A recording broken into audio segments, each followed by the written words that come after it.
We have the brand new Stadium Sites event in Pokemon Go, going down from June 1st all the way to the 4th. So we're going to go over some top tips, tricks, and strategies to make sure you guys can succeed in this event in Pokemon Go. So let's get into it. Welcome to the Trader Club. Here we go.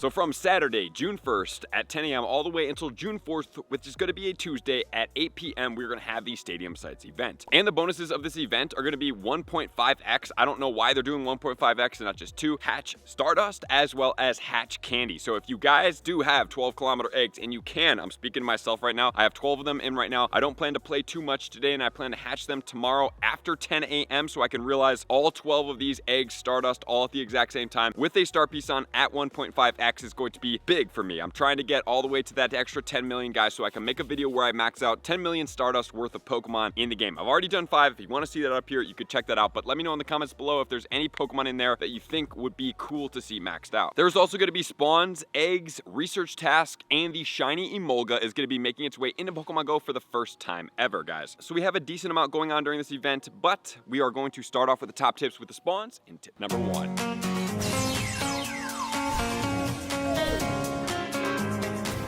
Tip 1, all about the spawns. There's quite a bit of decent spawns, especially if you're trying to maybe get into PvP, you're looking for GBL stuff. There's a couple of Pokemon in here that actually serve pretty well for it. And every single Pokemon in here will have a shiny except Staravia. So as far as meta attackers, we do have Mega Pidgeot. While it is definitely not the top attacker, Mega Pidgeot does serve well for multi-purposed normal as well as flying type with Mega level 3s. And unfortunately, we don't have any Stardust boost or really any super good meta attackers, but let's get into the PvP because there's a decent amount of them. Starting off, number 1, multi-purpose is going to be Pidgeot. In the Great League, 51 in the Shadow, 81 in the non-Shadow with Wing Attack, which is going to be an elite fast TM move, Feather Dance, and Brave Bird at a 0-14-14. And then also it does serve well as a rank 8 or 13 Shadow in the Ultra League at 15-15-15. So you guys can max that out, especially if you wanted to have it for a Mega. Not that it would serve any purpose because, you know, the regular Rayquaza with the Dragon Ascent is going to be much stronger than even a Mega Pidgeot, which is quite mind-blowing, but that's really the reality of the situation. But if you did power one up, you could use it as a Mega, and you could also multi-purpose it if it fit into your Ultra League team. And let's not sleep on this Golbat. A little bit glassy, but Shadow is 65, non-Shadow is 108, Wing Attack, Poison Fang, Shadow Ball at a 0-15-15. Then we do have the Gligar. In his Shadow is going to be rank 5, non-Shadow 25 with Wing Attack, Aerial Ace, and Dig in the Great League at a 0-15-12. And I didn't go into the Gliscor, but it is in the top 100 for the Great League. But why would you use a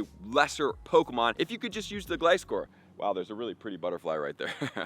Caught my attention. That's amazing. And then in the Ultra League, the Gliscor is ranked better at Wing Attack, Night Slash, and Earthquake at the 100% IVs at a 0-14-15. So that Pokemon is actually pretty good. It's a little bit rarer of a spawn. I do have a Shundo that have maxed out, and I have never used it for PvP, but it's cool at that. Then we have Hitmontop, 63 in the Shadow, 68 in the non-Shadow with Counter, Close Combat, and Triple Axle, 0-14-15. And then in the Ultra League, maxed out with XL Candy, rank 60, Counter, Close Combat, Triple Axle at a 15-15-15. And both of the Pidgeot as well as this Hitmontop, if you do have a Hundo and you max it out and you want to use it for Ultra League, you can best buddy it all the way to level 51, and it will still sit below that 2500 mark, which makes it even more powerful. Then the Medicham in the Great League is going to be ranked 21 with Counter, Ice Punch, and Dynamic Punch at a 5-15-15, and that one actually requires all 50 296 XL Candy right there. As far as the Staraptor, in the Ultra League, the Shadow is 37, and in the non-Shadow is 117, Wing Attack, Fly, and Close Combat. And then obviously we do have the brand new shiny Emolga, guys, so if you do want to get after that, please make sure to go after that. If you're able to do 2 sets of 12-kilometer eggs, you have to be pretty much ready to go right now, so if you can do that, please do so. Hatch those eggs, save up another stack, and do it again. That's my plan. I'm excited for it. So now let's get into tip number 2.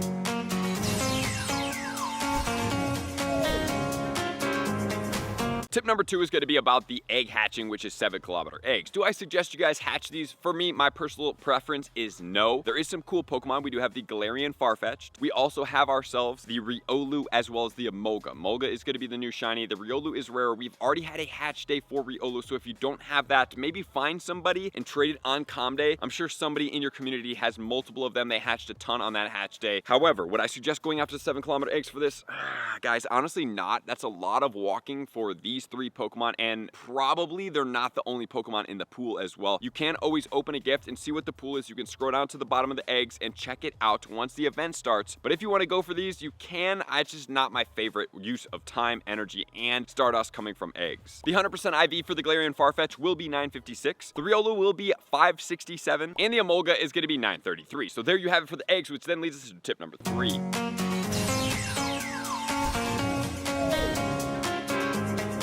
Tip 3 is all about the field research tasks. Let's jump right in. Catch 5 flying type Pokemon. Can be either a Pidgey, Zubat, or Doduo. All of those can be shiny, 291, 285, or 514. Explore 1 kilometer for 5 Pokeballs or 2 Great Balls, or also 2 Raspberries. Love the Great Balls there and Pokeballs if you guys do need those. That's a great way to stack up. Exploring 2 kilometers. I would hope that you guys are able to stock up on these because that does take a little bit of time. You're going to get the Emolga encounter, 700 CP for the shiny brand new encounter here, and then spin 5 Pokestops. Can be the Pokeball, Great Ball, or Raspberry combination. And then if you do the $1.99 you can get hatch an egg for a incubator, explore 5 kilometers, spin 10 Pokestops, catch 20 Pokemon, hatch 3 eggs, all for an Emolga encounter, and then you're going to get the Emolga with 20 candies and a super incubator. And from the research, the Emolga will be 700 CP, so good luck out there, guys. And there you have it, guys. That is going to be everything for this event. It is not something over the top, but it is coinciding with GoFest Sendai, which is going to be cool with the shiny Emolga release. So guys, if you do want that, this is a great time for it. Enjoy yourself, hatch some eggs, get out there and catch some Pokemon. There's some good Pokemon out there. Unfortunately, no Stardust boosted Pokemon. We got spoiled with that Trubbish, and I want it back already. So thank you guys as always. Love you guys. Appreciate you guys. To all of my likers, commenters, subscribers, Patreon members. Everybody take your support, subscribe to Space to X level. I'm gonna see you guys out on the next video. Peace. I want to take this time to thank everybody who supports me in every facet. It means the world to me, and an extra special thank you to all my Patreons.